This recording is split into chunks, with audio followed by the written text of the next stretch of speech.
L'actualité à Nancy et ailleurs. Cette rentrée est marquée au Théâtre de la Manufacture par la deuxième édition de Micropolis. Je vous avais dit bonjour. Bonjour. Vous êtes directrice du Théâtre de la Manufacture.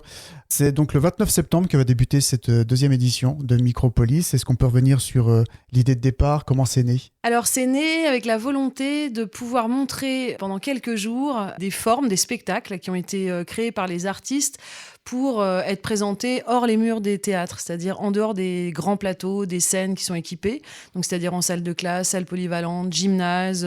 On fait un certain nombre de créations sur le territoire et en fait souvent le public qui est au centre n'a pas accès à ces spectacles-là, donc c'est le moment de les retrouver sur un site plus grand que le théâtre, c'est-à-dire le site de la Manufacture. Donc on travaille avec tous les partenaires, le Conservatoire, l'IAE, l'IECA, le Goethe Institut qui est pas loin, et donc on reproduit une petite cité où on va faire tous ces spectacles qui sont dédiés aux espaces non théâtraux. On ne sera pas enfermé dans une salle de théâtre, vous allez occuper tout l'espace. Voilà, c'est ça, exactement. Donc c'est la deuxième édition. Comment s'est passée la première? Est-ce que ça a été bien reçu par le public? Alors la première s'est très bien passée, le public a répondu présent et donc ça c'était chouette. La deuxième est un peu plus développée parce qu'il y a une journée de plus, que le jeudi et le vendredi on se déplace aussi dans les établissements scolaires qui sont aux alentours du Théâtre de la Manufacture. L'année dernière on avait aussi, il y a des temps d'échange avec Marie-Ange Raux qui est historienne, qui avait raconté un peu l'histoire de la décentralisation théâtrale, puisque vous savez que le Théâtre de la Manufacture c'est un centre dramatique national et donc on a pour mission de décentraliser l'art dramatique en région. Et donc là, on va plus loin puisqu'en fait, on décentralise autour du centre dramatique dans la périphérie et dans les milieux ruraux autour. Donc là, c'est un moment où tout ce qu'on fait autour revient au centre. Et oui, il gonfle un petit peu, il grandit. Donc ce sera une dizaine de spectacles construits pour être présentés hors des théâtres. Vous allez vous-même présenter une pièce que vous avez mise en scène, c'est Dissolution. On va venir bien sûr sur le reste de la programmation, mais pour dire quelques mots sur Dissolution. Pour le coup, c'est une commande d'un théâtre dans les Yvelines que j'ai faite en février dernier. Donc on a pareil travaillé dans des espaces improbables, pas du tout sur des plateaux. Et c'est un texte de Catherine Verlaguet qui est écrit pour l'enfance et la jeunesse depuis très longtemps. Et elle est très fine. Et c'est un texte sur la transmission ou l'héritage en fait. Et je travaille avec un conteur qui s'appelle Rachid Boily, qui est exceptionnel et qui en fait va raconter les derniers moments de la vie de son père. Alors ce qui est étonnant, c'est qu'il arrive à jouer à la fois l'homme qu'il est à 50 ans, mais aussi son père qui va disparaître. Et il vient voir son père, il se souvient de la dernière fois où il a vu son père avec son fils qui a 7 ans. Donc il va se balader entre les trois personnages avec un art assez épatant. Et ça pose la question de qu'est-ce qu'on laisse derrière nous, qu'est-ce qu'on laisse aux générations qui suivent, et aussi se réconcilier avec l'idée de la disparition. Alors Dissolution, on aura l'occasion de le voir à plusieurs reprises, ce ne sera pas une seule représentation, ce sera une fois par jour, tout comme les autres spectacles que vous présentez.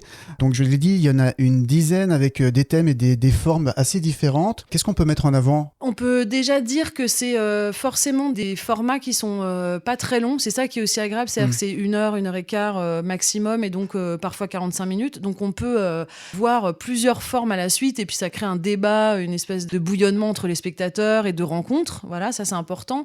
Moi je me suis concentrée aussi sur des créateurs qui abordent des sujets d'aujourd'hui, enfin en tout cas qui s'adressent à moi et s'adressent j'espère à vous et du monde dans lequel on vit. Donc par exemple il y a Gré de Guillaume Caillet qui est un texte c'est un vigile de supermarché qui va raconter sa vie dans un centre commercial et qui va petit à petit voir naître le mouvement des Gilets jaunes et s'interroger sur la question du passage à la résistance, en tout cas à la rébellion, et donc du passage à la violence. Et ça c'est vraiment un très très beau texte avec un musicien. Il y a par exemple Edith Tillette de Clermont-Tonnerre et Elisa Pajon qui font un spectacle sur le STO et sur la question de la désobéissance et du secret de famille. Il y a Maud Gallet-Lalande qui fait un spectacle et les collégiens l'a créé en collège l'année dernière au collège La Fontaine ici en métropole, sur l'imaginaire et donc la force de l'imaginaire et l'importance d'aujourd'hui quand on a 12 ans ou 14 ans de croire en ses rêves et de pouvoir les réaliser et que c'est possible. Voilà. Donc c'est une ode à l'imaginaire qui est très très bien faite, qui se joue en salle de classe. Voilà, il y a Claire Diterdi qui est musicienne, chanteuse, qui vient faire un concert à table avec tous les objets du quotidien, et elle qui essaye de créer une communauté, un partage sur un bout de table avec une bouilloire, des clochettes, voilà, avec son complice.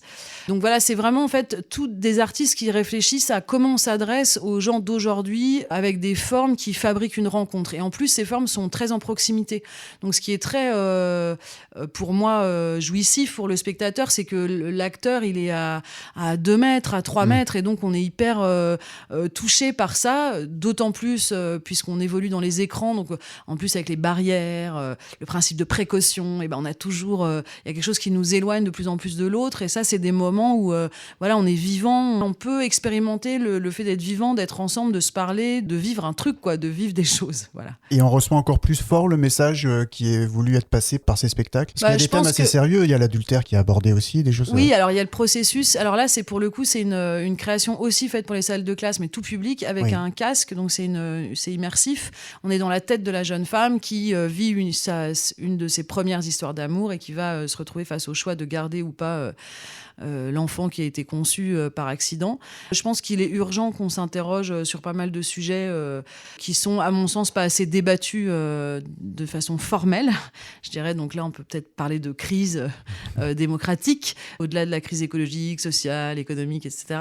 Et je pense que le théâtre reste un endroit, et c'est un endroit en plus de service public, un centre dramatique national, c'est un endroit public, donc c'est vraiment le lieu de tous, un endroit où on peut se poser les questions, y compris les questions qui fâchent, qui nous éloignent, où il y a du dissensus. Je pense que c'est important, le dissensus, en fait. Je pense qu'on a besoin d'espace où on va le travailler, quoi. Ça commence le 29 septembre au Théâtre de la Manufacture. Tout le programme, on le retrouve sur le site du théâtre, Bien j'imagine. Comme ça, on peut se faire son petit programme sur les 4 jours. Oui, sur les réseaux aussi, vous pouvez nous trouver, puisqu'on a, bien sûr, je ne les cite pas, le grand réseau bleu, l'autre un peu plus coloré. Donc, il y a plein d'autres spectacles à découvrir. On n'a pas eu le temps de tout citer.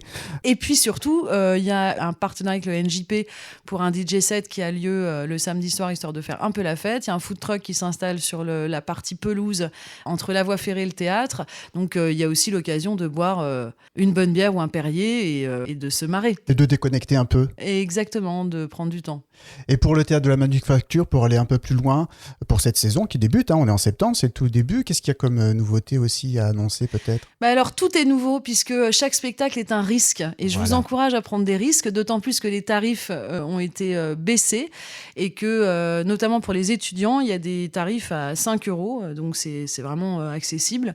Non, tout est à découvrir. Moi, je pense qu'il faut prendre des risques et il faut aller au théâtre pour vivre des expériences vivantes. Voilà, donc je peux que dire ça. Il y a une plasticienne qui va retraverser Andromaque avec un décor complètement chaotique avec des baltrapes, des matières qui s'effondrent et ils essayent de se dire qu'ils s'aiment au milieu de tout ça. Donc voilà, ça peut être vraiment très fort. Il y a toute une saison jeune public que j'ai mis en place qui va commencer avec le NJP justement, avec Hansel et Gretel, donc un conte qui est travaillé avec des musiciens qui aussi parlent mais qui font tout en musique, et je pense que ça va être assez génial. Enfin, chaque spectacle, je peux que les défendre puisque c'est moi qui les propose et que je pense qu'ils ont du sens à être reçus, voilà, aujourd'hui par mes congénères. Donc on prend les risques et on ne sera pas déçus. Faut prendre des risques, ouais. Merci beaucoup, Julia Vidy. Merci.